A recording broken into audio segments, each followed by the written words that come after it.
Alright, time for another recording session, which will... Oh. Okay. Time for another recording session, which will hopefully be less terrible in editing than the last one. I guess we'll find out. So this one, as you can probably tell from the title that I have planned for this, is going to be not exactly the most thrilling thing ever. This is one of those things that really should be cut out, and yet I'm not going to.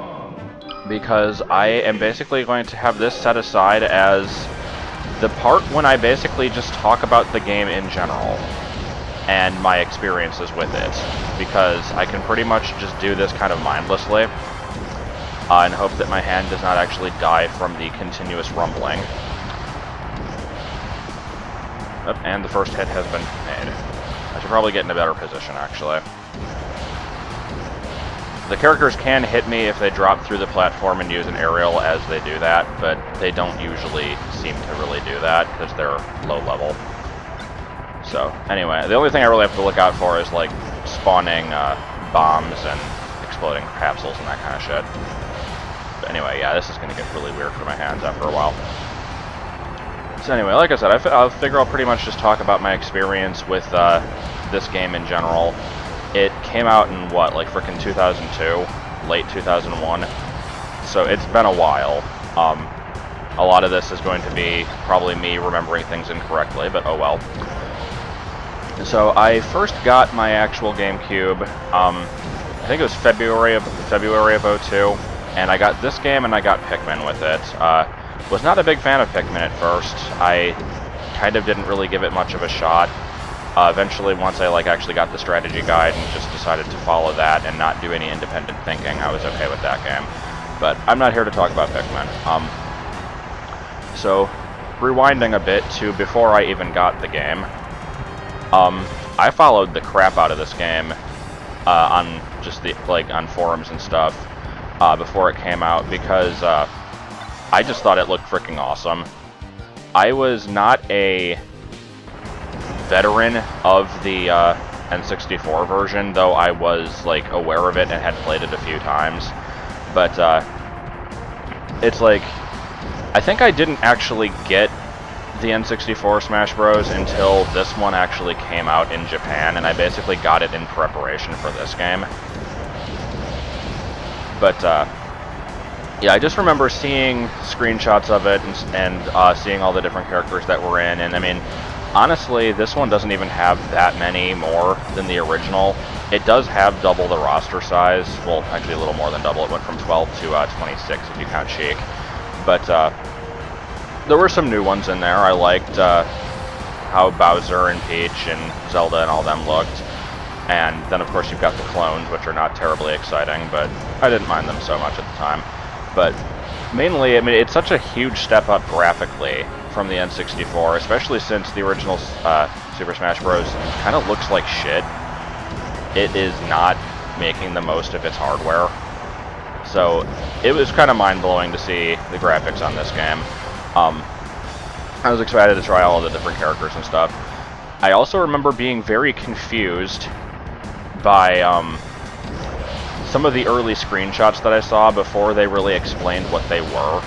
There were pictures of different trophies that you could get, and the one I remember offhand as being the most, the weirdest one was the 01, basically the thing that you ride in Pokemon Snap, because at the time I thought that these were showing playable characters. So it's there was screenshots of some of the trophies. There's you have Mario and Link and Pikachu and stuff, and then there was some weird ones. There was Waluigi, Toad, and then just the 01 from Pokemon Snap, and I'm you can play as that thing? Weird, okay. We'll go with that. And of course I found out later that was not the case, and I'm okay, that makes a little bit more sense. But, yeah, that was kind of an odd little period of time there. But, I will go ahead and actually share the stupidest story of my thoughts with this game. Because as I mentioned, I followed it a lot. I knew what all the characters were. I knew all the different stages. There's a bomb. I'm going to have to look out for that. Okay, it's gone. Like, I knew all the stages. I actually even looked up all the unlock conditions for stuff and, like, how to get all the trophies. And I knew that you had to get the Discoon trophy by getting all the different bonuses. I looked up what all the different bonuses were. Like, I was freaking prepared for when I actually was able to get this game. I was going to know how to get everything in it. The one thing I did not know is that it was still in 2D. I feel very stupid saying that, but no, there really is no excuse for that. Here's basically my explanation for this. A lot of the screenshots were very dynamic camera angles. Like, I mean, you can pause and get an angle on stuff, and while we know now that, yeah, this is played in a 2D environment, there were screenshots of, like, Brinstar Depths, and I remember one on Mute City where it's like Mario is using his cape to reflect something back at somebody, and it like shows the cars coming from the other direction, and I was just very misled because I had never seen video footage of the game, because remember, this was back in like 2001, 2002. I was still on dial-up. YouTube wasn't a thing yet, so there were video clips, but there were very few of them, and I didn't really watch any of them. I did have one video clip downloaded, and it was Mr. Game & Watch using his different attacks on the flat zone level. And since that was the only thing I had ever actually seen, I thought that the gimmick of that level was that you play in a 2D environment. I legitimately thought that you could just move into the background and foreground in this game. And I'm not sure how that would have worked. I'm probably more like Soul Calibur, and I mean, I'm saying that as an example. I'm sure there's like millions of other fighting games that do that, but I haven't really played that many. But I have played Soul Calibur 2. In that game, the two characters are always facing each other, but, oh, god damn it. But the camera kind of like moves around in such a way that you do go through different parts of the arena. And so I probably thought it was going to be something like that. But, I don't know, it was really weird, and it's like, looking back at it now, I have to imagine how the controls would have actually worked, because you can't really have an up tilt and a down smash and etc. when up and down actually make you move through the stage. I mean, you could, but it would be really weird. So, that's my big thing with that. Anyway, as I mentioned, I got the game. It was not, like, at the launch of the GameCube. I had to wait a while before we were able to get one. But, I remember seeing a... Oh, shit. Let me get off of this, level here. I remember seeing a demo for it at, like, a grocery store. It's like... It doesn't really matter what type of store it was, but it wasn't, like, an electronics store. It was just a place that happened to have, like, some game systems hooked up. And I made the conscious decision to not test it out because, like, I wanted my first experience with the game to be pure and be unsullied by me, like, ever trying it in a different location. It's like, no, when I play this frickin' game, it is going to be glorious, and it is going to be the copy that I actually own, and I'm going to do what I want in this game. I actually did the same thing with Brawl, and just the Wii in general, because, like, when I was, living with my friend Harrison, he had a Wii, like right after it launched, basically, and I refused to ever even touch the controller, just because I kind of have that thing where it's like I have to wait until it's rightfully mine before I can play it. But, so anyway, I went a long time without playing it, finally got it. First freaking thing I did when I got this game, took Yoshi, go to the home run contest, hit the thing like 1,500 feet, unlock the stage. Because I'm like, okay, this is an easy thing that I can do. I looked up the strategy. All you gotta do is jump, use your down A move, and then go. So it was kind of a stupid first thing to do, but whatever. And then, of course, I realized that it was not in 2D. I was very confused. Played through the game. That's the end of the story. No, I don't know. Of course, I did that thing that everybody did once they knew the trick, where you put the two controllers in overnight, like sitting on a neutral stage like Fountain of Dreams. I came back in the morning to see if I had unlocked, like, so I could end the battle, and I could unlock Mewtwo. Turned out I forgot to turn off items, so after like 3 minutes, a Bob-omb spawned in and they died, and I had to do that again the following night, so that was a little bit lame. But, I don't know, other than that, I mean, I don't really remember any ridiculous happenings in this game. I obviously wasn't surprised by the roster because I looked everything up. Game & Watch was my favorite ever since the moment I kind of saw him, just because it's such a freaking weird idea for a character. And I actually I had never heard of the actual Game & Watch games beforehand, so it was an interesting way to learn of something new, I guess. Yes, that's another thing I can actually talk about. This series is well known for kind of being good at getting people to try different games that they haven't tried before, and that is definitely the case for me. Because, like, by the time the first one came out, I played Mario games. Oh shit! Oh, that was concerning. Okay, maybe I should stay down here and just do this. Like, I played Mario games, I played Pokemon, I had played Star Fox 64, Yoshi's Island, which I still consider Yoshi to be a Mario character, so that doesn't really count, Donkey Kong Country,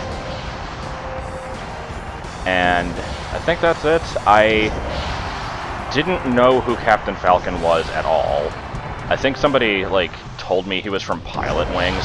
I guess he was, like, an unlockable in that game or something, unless I'm completely wrong about that. But, anyway, of course I learned out who he was later. I actually did know what Earthbound was, but I had never played it. And I wouldn't have known that Ness was from that offhand, unless, like, until I had looked it up. But, the biggest thing was I didn't really know much about Zelda. I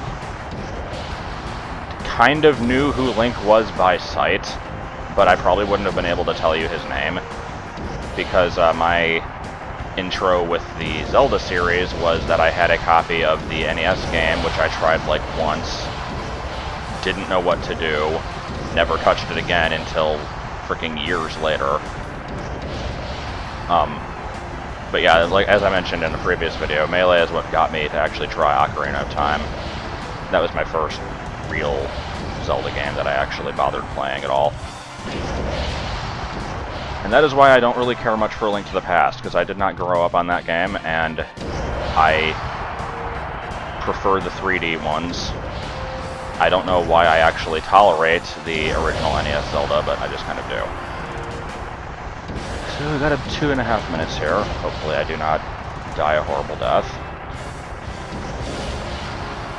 I'm trying to think if there's anything else really to talk about. Oh yeah, I guess part of the reason I'm even bothering doing this playthrough of like unlocking everything is because I genuinely do like unlocking everything in this game. After I had 100%ed it the first time, I actually deleted the memory card on purpose so I could do it again. So I've actually gotten Discoon twice before. Maybe 3 times, I don't remember. And I say Discoon specifically because, come on, he's the last trophy you're gonna get. There's really no doubting this. Like, nothing else really comes close. If you don't have a copy of Pikmin, then you're not gonna have the Captain Olimar trophy, but the only other ones that are somewhat difficult are Master Hand and Crazy Hand, which are just beat Classic or Adventure on like hard, very hard. Giga Bowser, you have to beat Giga Bowser in Adventure, which I did last time. Oh shit. Oh my god.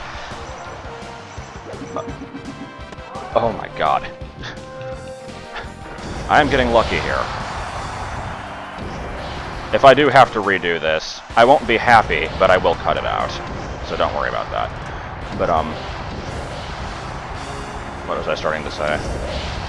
Yeah, just Discoon's the last trophy you get, because all the other ones, like, they're difficult, but you kind of have to do them to get all the other bonuses anyway. With the exception of, I guess, the food trophy, which you get by doing 1,000 versus matches, which is just tedious. So, if you specifically know how to get all the bonuses, you could get all the bonuses before you do 1,000 matches. If you don't, you're freaking never going to get all of them. Nobody would ever get Lethal Weapon through anything other than either pure luck or just knowing exactly what to do, because it's the most specific, stupid freaking thing ever. And Hammer Throw. That's why I got those out of the way. I'm not looking forward to no damage clear. Not sure when I'm going to get around to that one. Probably going to do it with Marth, though. In Classic, which means that I'm going to have to do it when I unlock Roy. So actually, it won't be that far away. Thank God that is freaking over. So we've got Congo Jungle with a K, not to be confused with Congo Jungle with a C. Never doing that again. Time to do Endless. You have to get 100 KOs in this.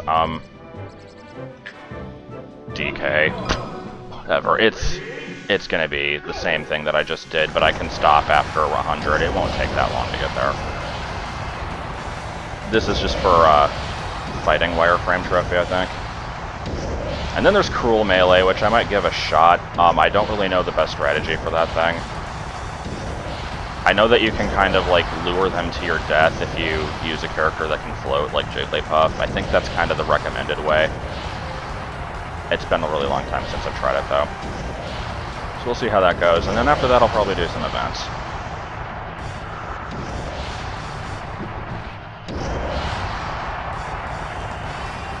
And then I just kind of sit here, apparently. I'm trying to think if there's anything else to mention, other than, like, the whole resetting the game thing. Oh yeah, this is something I could bring up later on, but as far as doing unnecessary challenges in this game that you get nothing from doing, because people are, like, I saw somebody actually mention, like, you should beat Classic on very hard with every character. It will be glorious. I'm like, yeah, no. But I did actually beat events 50 and 51 with every single character. Pichu and Bowser were not fun. There were other characters that I also sucked with, but those were the two worst. And then after I beat those two, I think I actually went back and did a bunch of the other later ones. I think All-Star Match 6 is what it, or whatever it was called, like the one where you fight all the clones. The last of the trophy tussles. I had too much time on my hands, and I liked this game a lot, and didn't really have anybody to play it with, so I just did a bunch of single-player challenges. Okay, got 100. I'm done.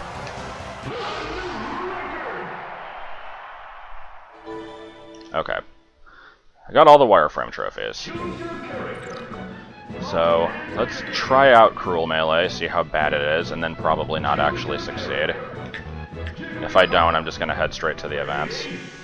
It's like, I'll try this a little bit. Oh yeah, that's gonna end well. Shit! I don't know how to do this.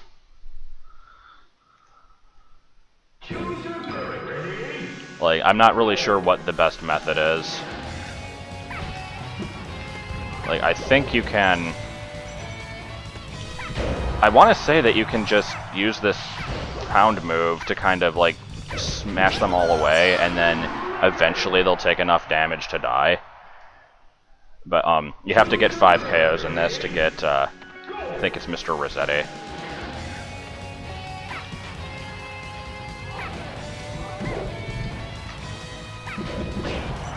God damn it. Well, actually, I know what the other strategy is. It's to kind of fly into them and use rest. But I don't know how you're meant to really be able to pull that off. So, let's see. Yeah, there's no way. Okay, now come over here and go. Well, I got one, and then I die. Yeah. I'll give this an honest effort, I guess. Oh, how did that not hit any of them? Come on.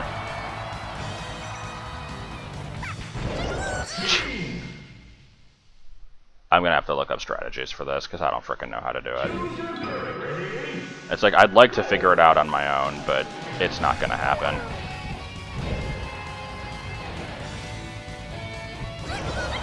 Christ almighty.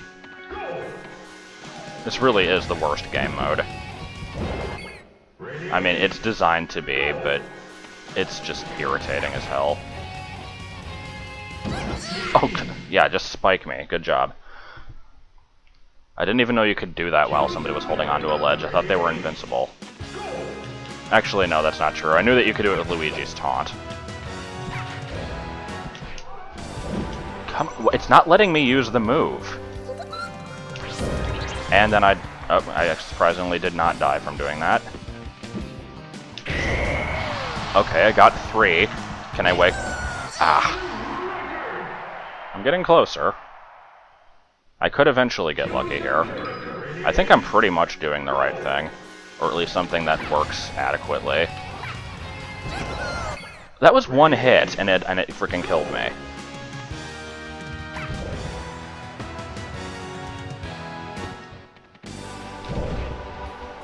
My problem here is, like, I'm hitting the ground and I'm not able to recover. I think I have to, like, use it. I have to do the tech roll. Did I get it? Okay. Holy shit, I got 8. Okay. Well, I pulled it off. That's all that matters. Okay. Got Mr. Rosette.